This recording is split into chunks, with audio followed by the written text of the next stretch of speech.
Muy bienvenidos al repaso de la lección de la escuela sabática, la número 11 ya para esta semana, y lleva por título El Padre, el Hijo y el Espíritu Santo.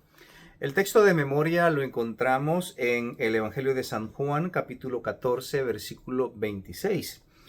Pero el Consolador, el Espíritu Santo, a quien el Padre enviará en mi nombre, Él les enseñará todas las cosas y les recordará todo lo que les he dicho.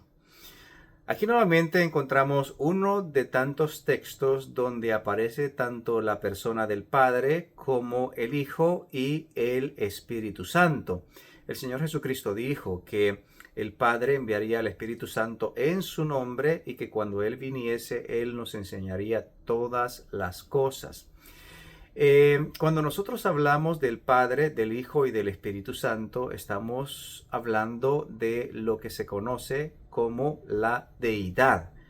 Dios es uno, pero está compuesto por tres divinas personas. Hay algunos que le llaman la Trinidad y algunos se han vuelto muy celosos con ese concepto porque es un concepto meramente católico que no aparece en la palabra de Dios como tal, la palabra Trinidad. Y entonces algunos optan por negar tanto la divinidad de Cristo, que es igual al Padre, y dicen de que Jesucristo en un momento de la eternidad fue engendrado y que es menor que el Padre. Y empiezan a tomar ciertos textos fuera de contexto y tuercen algunos textos que lo mencionan literalmente, pero en su contexto el Señor estaba hablando de cómo Él se humilló tanto al punto de tomar la condición de hombre y en su condición de hombre se humilló hasta la muerte y muerte de cruz. En su humillación como ser humano, Él vino en condición de hijo y es por eso de que Él tomó la naturaleza humana y estuvo totalmente como ser humano dependiente de su Padre.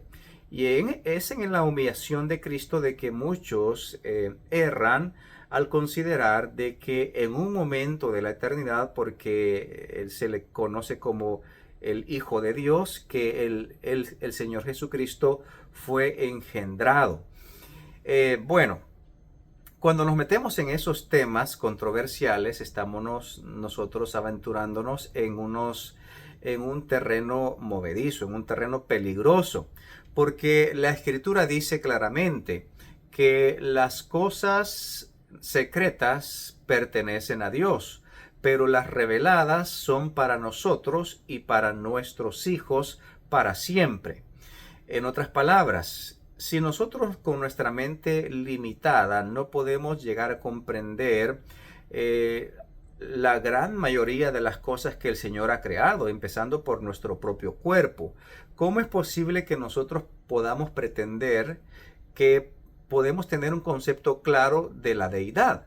Sí, la deidad en sí es algo, es un ser infinito. Estamos hablando de Dios, el creador de todas las cosas. Nosotros no llegamos ni a comprender cuántas neuronas tenemos en nuestro cerebro, que es pequeño y que es limitado. Cuántos órganos tenemos, cuántas células forman nuestro organismo. Y pensamos nosotros pretender con esta mente pequeña, limitada y oscurecida por el pecado, tener conceptos claros y algunos empiezan como a querer desafiar a Dios en el sentido de que determinan claramente que uno es menor que el otro o que el Espíritu Santo no existe, por ejemplo, que solamente es una energía.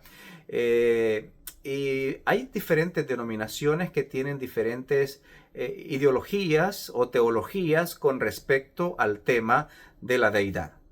Pero bueno, mi intención en el repaso de esta lección no es aclarar todas las dudas que tú y yo podamos tener con respecto a la deidad.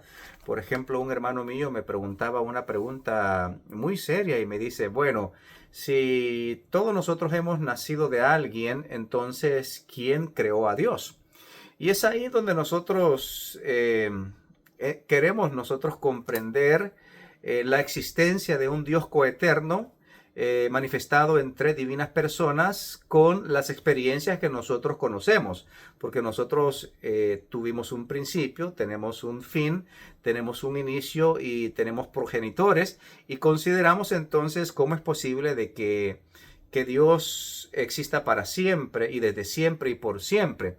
Es decir, nuestra mente finita, nuestra mente limitada, no logra comprender ni aún en sí mismo el concepto de la existencia eterna de Dios, que Dios no está sujeto ni a tiempo ni a espacio, y que Él es Dios y que las cosas secretas pertenecen a Él, pero las reveladas son para nosotros y para nuestros hijos. Y es por eso de que en este tema, a la luz de la palabra de Dios, vamos a conocer lo que la Escritura menciona con respecto al tema de la deidad. Muy bien. La Escritura presenta en sus diferentes libros y páginas que Dios es uno. Oye Israel, Jehová nuestro Dios, Jehová uno es. Y amarás al Señor tu Dios con toda tu alma, con toda tu mente y con todo tu corazón. Esta es la Shema, una oración que se repite cotidianamente y constantemente en el pueblo de Israel. Jehová nuestro Dios, Jehová uno es. Y muchos han llegado a individualizar a Dios como solamente un ser, como solamente una persona. Pero el Evangelio de Juan, juntamente con otros textos de la Biblia, mencionan que son tres divinas personas. Por ejemplo, el Evangelio de San Juan, en el capítulo 1, versículo 1 en adelante, dice que en el principio existía el Verbo. Y el Verbo estaba con Dios, y el Verbo era Dios, y el Verbo se hizo carne y habitó entre nosotros, lleno de gracia y de verdad, y vimos su gloria, gloria como del unigénito que recibió del Padre. El apóstol Juan da por sentado en el capítulo 1 que está Dios, el Padre, y que está el Verbo, que es Dios y que era Dios y que estaba con Dios, pero que ese Verbo, que es Dios, que era Dios y que estaba con Dios, se hizo carne y habitó entre nosotros. Es por eso de que el ángel le anunció, o los profetas también anunciaron, que se llamaría su nombre Emmanuel, que declarado es Dios con nosotros.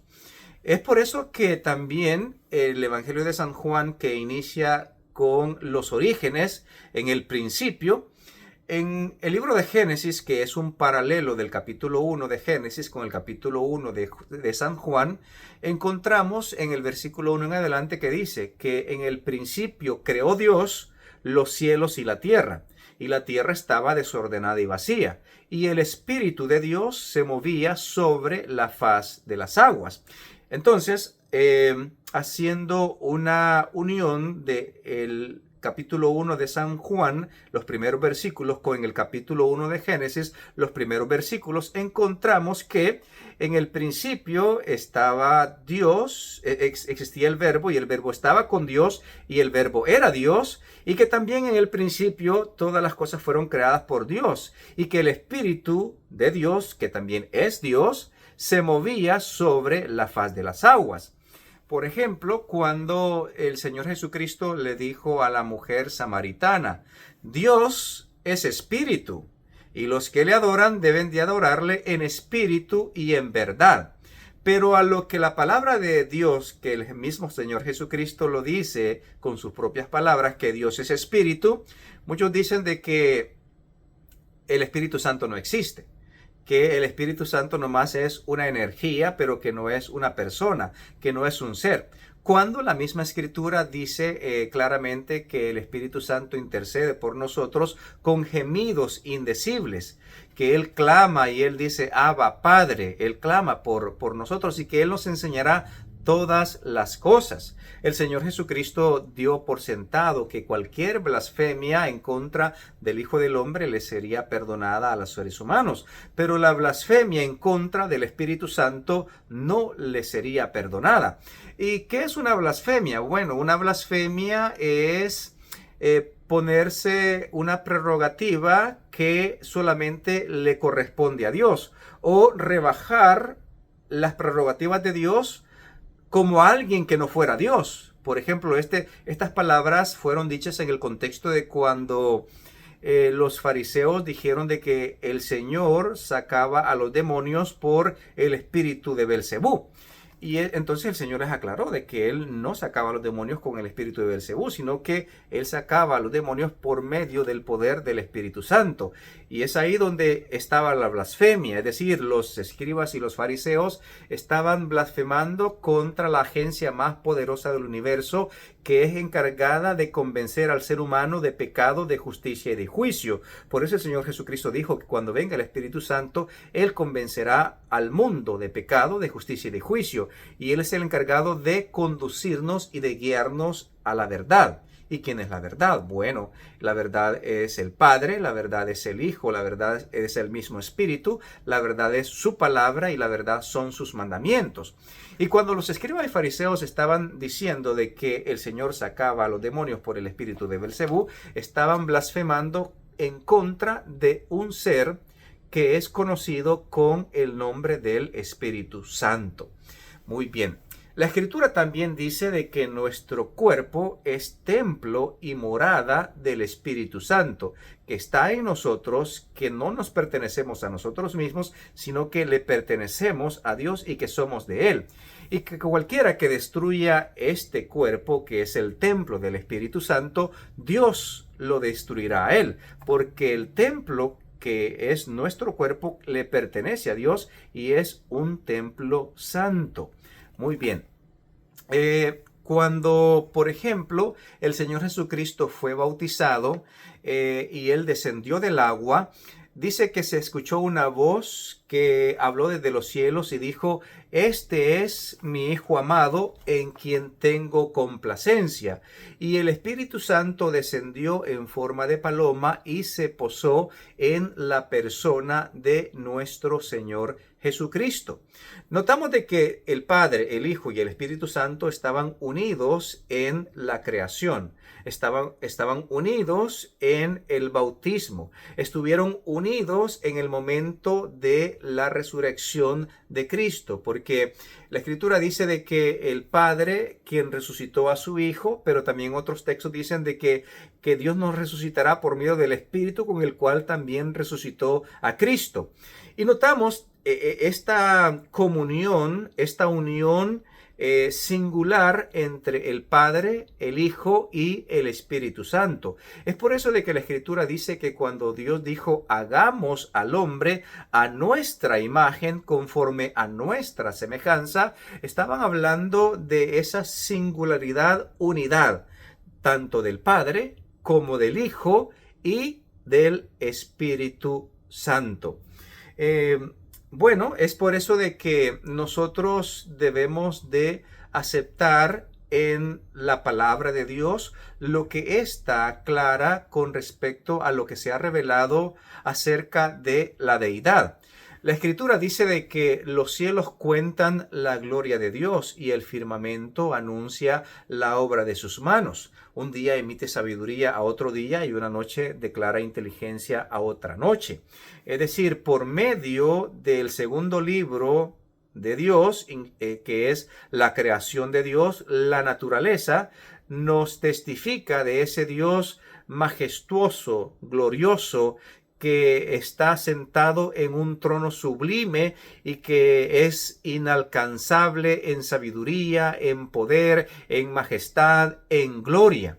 ¿Cómo es posible que nosotros, seres humanos finitos, mortales, pecadores, tengamos tanta arrogancia en tratar de describir a Dios en toda su gloria, en todo su esplendor? Y queremos nosotros enmarcar a Dios en nuestros conceptos o encerrar a Dios en nuestras propias ideologías, en nuestras propias teorías o en nuestra teología, en nuestras propias ideas. ¿Cómo es posible eso? Si Dios es un ser infinito, Dios es un ser sumamente infinito, donde los santos ángeles de Dios, los más excelsos seres creados por Él, que se acercan a su trono, dice la Escritura que con 2 alas se cubren su rostro, con 2 alas se cubren su cuerpo, y con 2 alas ellos vuelan, y uno a otro da voces diciendo: Santo, Santo, Santo sea Jehová de los ejércitos, y toda la tierra está llena de su gloria. Nótese que no repite una vez santo, no repite 2 veces santo, sino que repite 3 veces santo. Los seres vivientes que están en el trono de Dios reconocen y entienden que es un solo Dios, pero lo alaban en 3 divinas personas, lo que es conocido como la deidad. Santo, santo, santo es Jehová de los ejércitos, y toda la tierra está llena de su gloria. Y así también como los cielos cuentan la gloria de Dios, el mar cuenta de Dios, los lirios del campo, las montañas, toda la creación testifica de ese Dios todopoderoso e inalcanzable en sabiduría, en majestad. Así también el Señor Jesucristo vino a demostrar quién es verdaderamente Él, quién es verdaderamente el Padre y quién es verdaderamente el Espíritu Santo. Por medio de la persona de Cristo, nosotros podemos tener una revelación certera y completa de lo que es la deidad, de lo que es el Padre, de lo que es Dios con nosotros. El apóstol Felipe le preguntó: muéstranos al Padre y nos basta. Y el Señor le dijo: tanto tiempo tienes de andar conmigo y aún no me has conocido, Felipe. El que me ha visto a mí, ha visto al Padre. La Escritura es por eso que dice que al Padre nadie lo vio jamás. Es por eso de que cuando los seres vivientes se presentan delante del trono celestial, se cubren su rostro, porque es tanta la gloria de Dios, de la deidad, que ellos no pueden contemplarla. Tienen que cubrir su rostro con las alas y cubrir su cuerpo. ¿Cómo es que ahora, seres mortales finitos, podemos realmente decir: oh, es que Jesús es menor que el Padre y el Espíritu Santo es la energía de Dios? Pero otros dicen Jesús solo, otros dicen que el Espíritu Santo no existe, que es el mismo Jesús, y por ahí se crean diferentes teorías, ideologías y conceptos. Pero bueno, nosotros debemos de reconocer que a través de Jesucristo y a través de la naturaleza de la creación y a través de su palabra, nosotros podemos tener un conocimiento certero de la deidad, tanto del Padre como del Hijo y del Espíritu Santo. Es por eso que cuando el Señor se le presentó a Job en un torbellino, y le dijo: bueno, tú que hablas con arrogancia y que escureces el consejo, tú que preguntas y vuelves a cuestionar y quieres cuestionar a Dios, bueno, ciñe tus lomos, yo te preguntaré y tú me responderás si tienes sabiduría. Y empieza el Señor a bañarlo con una y otra pregunta con respecto a la creación. Le dijo: ¿dónde estabas tú? Dime, ¿quién fue que midió la tierra como con una caña de medir? ¿Quién puso su piedra angular?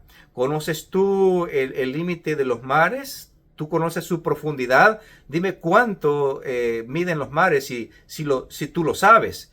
Dime si conoces quién es el que pesa las montañas como por una balanza y puede en su mano colocar toda el agua del océano. ¿Lo conoces tú? Si tienes sabiduría. ¿Conoces tú? Le dice: cuando paren las cabras monteses. ¿Lo sabes tú si tienes sabiduría? Es decir, el Señor le empieza a hacer una y otra pregunta con lo referente a este planeta, que es donde Job vivía. Y de tantas preguntas que Dios le hace, no pudo contestar ni una sola. Y Job pretendía, de acuerdo a lo que él entendía, ¿no? Podríamos, valga redundancia, que él podía cuestionar a Dios, que él podría preguntarle y podía cuestionarlo y podía decirle por qué le estaban pasando estas cosas.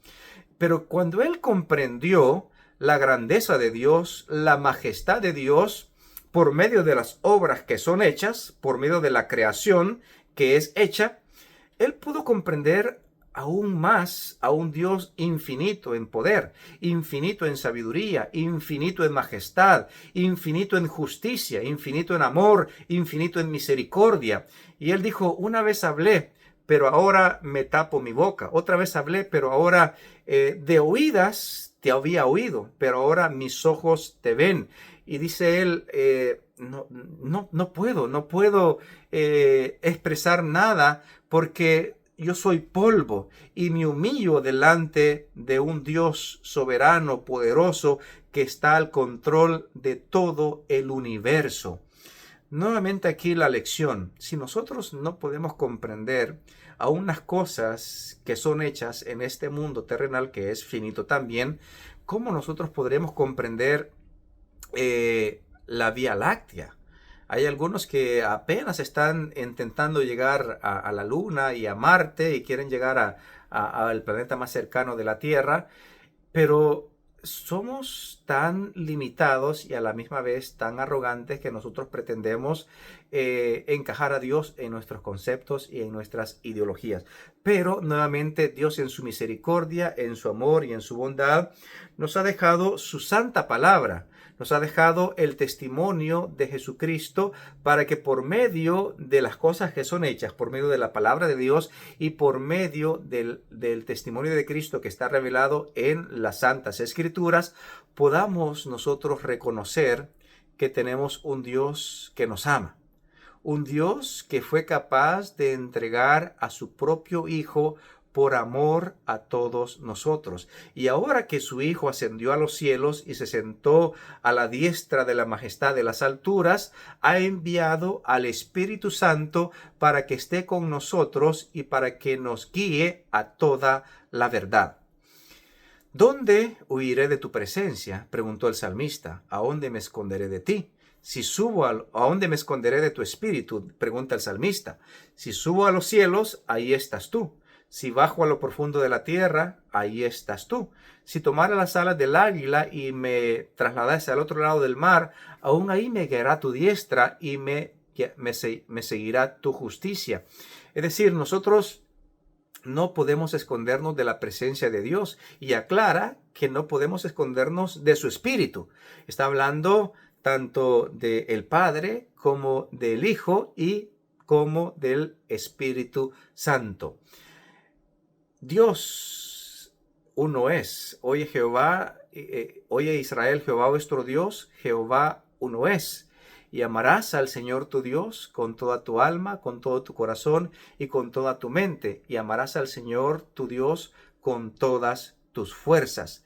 El Señor que habita en las alturas, en la majestad, en su trono alto y sublime, también fue capaz de rebajarse a la forma de un ser humano, y estando en la forma de un ser humano se humilló, tomó la condición de siervo, y estando en la condición de siervo se humilló hasta la muerte y muerte de cruz. Es por medio de la persona de Jesucristo, que es Dios en persona, que es Dios hecho hombre, es que nosotros podemos llegar al conocimiento del Padre y también al conocimiento del Espíritu Santo. Él ha enviado al Consolador para que esté con nosotros y para que nos declare todas las cosas. El Espíritu Santo, el cual habla no de suyo propio, sino de la persona de Cristo Jesús, en el cual nosotros tenemos salvación. Que esta lección sea de motivación para que a través de las Escrituras, el Señor lo aclaró cuando Él dijo: escudriñad las Escrituras, ya que a vosotros os parece que en ellas tenéis la vida eterna, y ellas son las que dan testimonio de Él. Es a través del testimonio de las Escrituras, del escudriñamiento de la palabra de Dios, es que nosotros podemos tener el verdadero conocimiento de ese Dios que es maravilloso, que ese Dios que es misericordioso y piadoso, que es lento para la ira y grande en misericordia y verdad. Que a pesar que nosotros somos infieles, Él sigue siendo fiel, porque Él no puede negarse a sí mismo. Y que de tal manera amó Dios a este mundo que dio a su Hijo unigénito, para que todo aquel que crea en el Hijo no se pierda, sino que tenga vida eterna. Porque no envió Dios al mundo a condenar al mundo, sino que Dios envió a su Hijo al mundo para que el mundo fuese salvo por él. Y esta es la condenación, que Dios mandó a su Hijo al mundo, pero el mundo no lo reconoció. El mundo aborreció la luz, porque el mundo amaba más las tinieblas que la luz, porque sus obras eran malas. Mi deseo y oración en esta noche es que cada uno de nosotros podamos llegar al conocimiento de Dios, porque en eso consiste la vida eterna. Que te conozcan a ti, dijo el Señor, al único Dios verdadero, y a Jesucristo, a su Hijo, a quien tú lo has enviado. Y ese conocimiento lo obtenemos mediante la dirección y la guía del Consolador, del Espíritu Santo, que fue enviado por medio de nuestro Señor Jesucristo. Bendiciones para todos.